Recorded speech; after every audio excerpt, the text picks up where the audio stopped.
Good evening. Welcome to the ShadowTrader video weekly for Sunday, October 7th, 2007. A new record was set in the S&P this week of all time, clearing the prior high of 1555.90. Friday's session closed at 57.59, as you can see, and actually went all the way up to 61.91.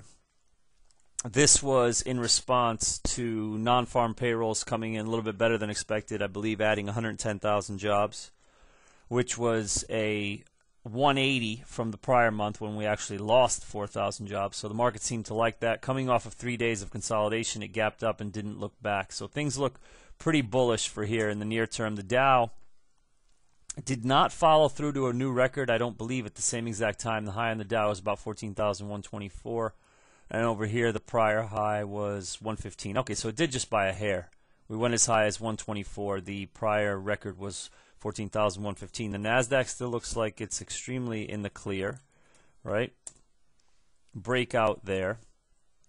The NDX also breakout there in the clear. Leading stocks such as Apple, RIM, Baidu, etc., all those continue to go. Baidu's not in the 100, but you get my drift. They're all kind of in the same family. And the Russell is finally starting to break out. The small caps are probably at this point going to move to this next resistant area right about here, right? We still have some clearance on the Russell. All right, let's take a quick peek at overall volume matrix, and then we'll get into some sectors for next week. What's looking good, what's not looking so good. This is the week in question that we just ended, first week of October. Quite bullish if you look at the top line figures, right? You had basically chop in the middle, bookended by two big days. Big day on Monday, big day on Friday. You had overall volume increases on both of the big days, which is good, which the market was able to score 2 A's for accumulation. Breadth ratios were decent on those days here. This number here on the NYSE on Friday pushed almost to 90, and here as well, over 80 is not bad. So overall volume matrix is looking pretty good, and this is your snapshot view of the week, which again was bullish. Basically some chop in the middle, bookended by some strong days. All right, let's take a quick peek at our core sector list. I'm going to flip through the Sweet 16 right here. We're going to see how things are looking, bullish or bearish, starting with transports, which are actually the biggest winner on Friday. They look like they're finally breaking out. This is not a confirmation to all those Dow theorists who think that the transports should be making new highs at the same time as the market. So in that sense, there is no confirmation here. However, these are finally clearing the 200 MA. They do look good.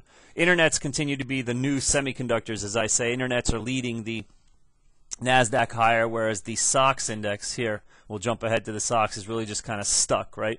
So I think internets on any pullback look good. Stocks like Google, Amazon, etc. Amazon's got a beautiful consolidation here. Those should continue to look good. Retailers we've talked about a little bit in the past. I still think they're kind of stuck. Note that they haven't seemed to have been able to make any real major new highs. Kind of a triple top here. This could inch up to the 200 MA, but I think this is still a sector I would stay away from going forward. I think it's being lifted weekly by the strength in the markets. The mining stocks continue to consolidate, and I think they're setting up for another run, right? Gold is going to continue to be strong. This will probably run. Broker dealers breaking out over the 200 MA, not bad. Possibly could limp to this area here, or at least these prior lows at 250. They look pretty good. Biotechs are in line with the internets as being the new semis, basically. These are the leaders of the NASDAQ now. Insurance looks fine here. Software looks great, although coming into a resistant area. Now here's where we start to slip up a little bit. Look at banks. I'm not very impressed with this banking index, and the S&P needs these financials to move forward, right? Although the brokers look a little bit better, these banks are, I think, again, just rising kind of with the market. I think if there wasn't so much strength in the broad market, you wouldn't be seeing this. And this strikes me as a relatively weak advance, especially given that we have not been able to clear these prior swing highs here, whereas the markets obviously have cleared all swing highs, even way back here. The banking index is lagging way behind. All right, healthcare looks great. It's actually even over the last two pivots. I think pullbacks in healthcare are viable. Let's talk about energy. XOI, this looks like a beautiful setup to me. I think the refiners and drillers want to break this line and move to these prior swing highs, as opposed to the oil services, Schlumberger, which is just consolidating right at the top, which has already made swing highs and looks even better, right? Look at this winding up tightness of the OSX. So be on the lookout for a long play, probably an OIH soon. This looks just phenomenal to me.